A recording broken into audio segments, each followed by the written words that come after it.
Hello everyone, so it looks like we have some more spoilers for October 27th. This is Commander Legends, the new draft set specifically for Commander. I'm going to wrap up some of the cards from yesterday. We have Marble Diamond, good reprint. Vial Smasher the Fierce, also another reprint of an older partner, but still having that awesome keyword so you can take any two partners and combine them. We have another partner in Rebecca, Architect of Ascension, 4 mana mono white, legendary human artificer. Artifacts you control have protection from each converted mana cost among artifacts you control. She's a 3/4, that's pretty sweet. If you're playing nothing but artifacts, you probably have Soul Ring, you probably have a lot of 3 mana ones, which tend to be pretty common converted mana costs for removal. And then we have Radiant Sarah Archangel, another partner. She's 7 mana for a legendary angel, a 6/4 flyer. Tap another untapped creature you control with flying. Radiant Sarah Angel gains protection from the color of your choice until end of turn. So it's kind of like a flying tribal version of Mother of Runes that can only really protect herself. As expected, partner commanders are not going to be strong individually, but it'd be interesting to see what else we can do. So moving on to the 27th, we get Keskit, the Flesh Sculptor. So you're seeing some of an artifact theme here. It's a 3 mana black, 1/3 legendary human artificer. You can sacrifice 3 other artifacts and or creatures. This is a tap ability. Look at the top 3 cards of your library, put 2 of them into your hand and the other into your graveyard.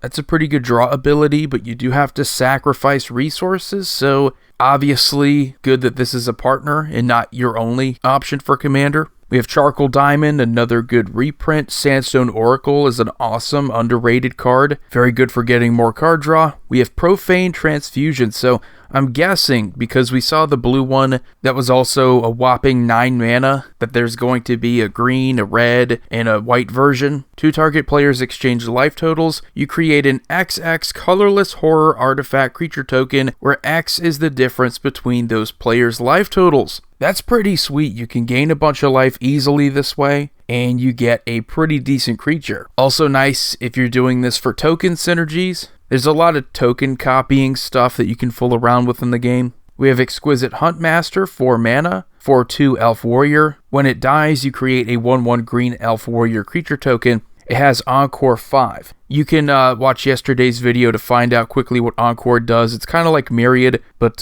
from the graveyard. Eyeblight Colors, 5 mana. When it dies, create 3 1/1 green Elf Warrior creature tokens, then mill 3 cards. So you're getting some more black elf support. That's one thing I'm sure a lot of people were looking for. Also pretty good support for aristocrats. Dying and getting 3 creatures is pretty sweet. Prophetic Prism is a very good reprint for Pauper. And then we have Ikra Shadiki, a reprint from Commander 2016. I believe she's the one that allows you to gain life equal to a creature's toughness if it deals combat damage, something like that. Opposition Agent, 3 mana flash, human rogue, 3/2. You control your opponents while they're searching their libraries. While an opponent is searching their library, they exile each card they find. You may play those cards for as long as they remain exiled, and you may spend mana as though it were mana of any color to cast them. So we get another Gonti card, we get another card that can disrupt your opponent's strategy. Being able to play whatever your opponents can play is always strong in Commander, and also strong because you can just keep a card exiled.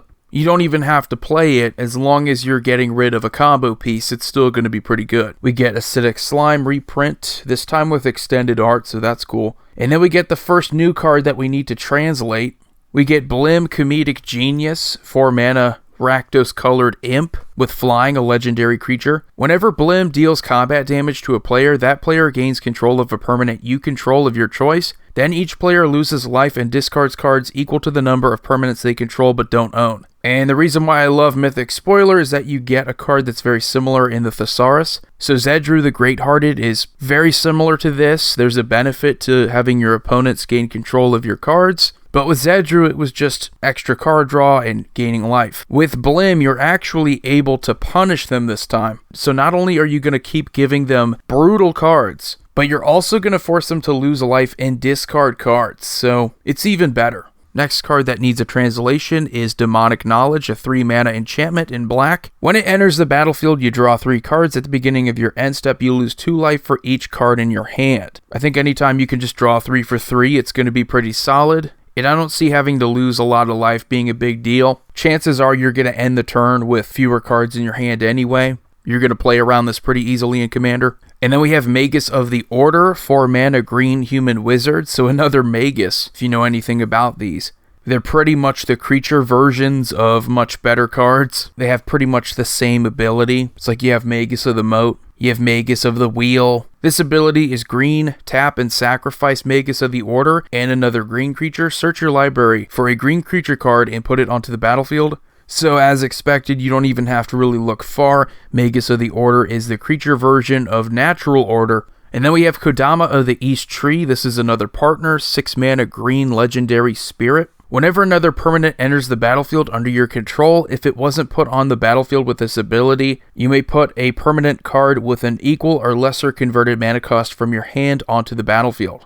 So it pretty much just helps you cheat in more creatures. Awesome that this is a partner commander, and you can partner it up with even more powerful things. And then we get some pretty cool reprints. I mean, obviously you're going to see a lot of commander product reprints, but we get one from Conspiracy 2, Queen Marchesa, we get Cedar Kondo of Jamura, and we get Nekusar. You know, very popular commanders, definitely needed reprints. We get 3 Visits, 2 mana green sorcery. Search your library for Forced card, put that card onto the battlefield, then shuffle your library. We get a Reliquary Tower reprint too. We get Kaidel, another reprint, awesome partner commander from 2016. And then we get another partner commander, a new one, Breaches Brazen Plunderer. 4 mana red goblin pirate, a 3/3 with menace. Whenever one or more pirates you control deals damage to your opponents, exile the top card of each of those opponents' libraries. You may play those cards this turn, and you may spend mana as though it were mana of any color to cast those spells. So, a Wursatali trigger, but anything to help speed up pirates I think is going to be good for the tribe. And we have Brazen Freebooter, we get Coastline Marauders. This is a newer card. Trample, whenever it attacks, it gets +1/+0 until end of turn for each land defending player controls, and an encore cost of 6. We get another card that needs a translation, Forceful Denial, 5 mana instant cascade, counter target spell. That is pretty darn strong. Totally going to see a bunch of play. Aurora Phoenix, 6 mana red Phoenix flying cascade. Whenever you cast a spell with cascade, return Aurora Phoenix from your graveyard to your hand. So this set's going to be pretty good for a lot of you who are into Cascade. Seeing a lot of Cascade synergies. Totally not something that could be broken. And then we have Emberwilde Captain, 4 mana, red Djinn Pirate. Whenever Emberwilde Captain enters the battlefield, you become the Monarch. Whenever you are attacked, if you are the Monarch, Emberwilde Captain deals damage to the attacking opponent equal to the number of cards in their hand. Another Monarch synergy. And apparently, since this looks like it's going to be the day for translations for the 10 people that might appreciate that, I'm going to have to do another one here. Averna Blooming Chaos. This is probably the biggest commander option I think is spoiled today.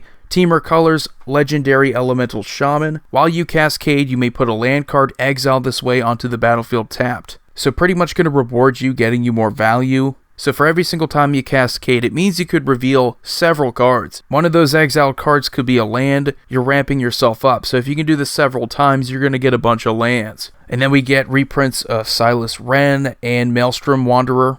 Obviously, the Cascade theme, you're going to need a reprint of probably the best Cascade card. And then we get a reprint in Kitesail Corsair. Kitesail Skirmisher is a 4 mana flyer. Whenever it attacks another target creature attacking the same player or planeswalker gains flying until end of turn, an encore cost of 5. And then we have Merchant Raiders. I think this is another reprint.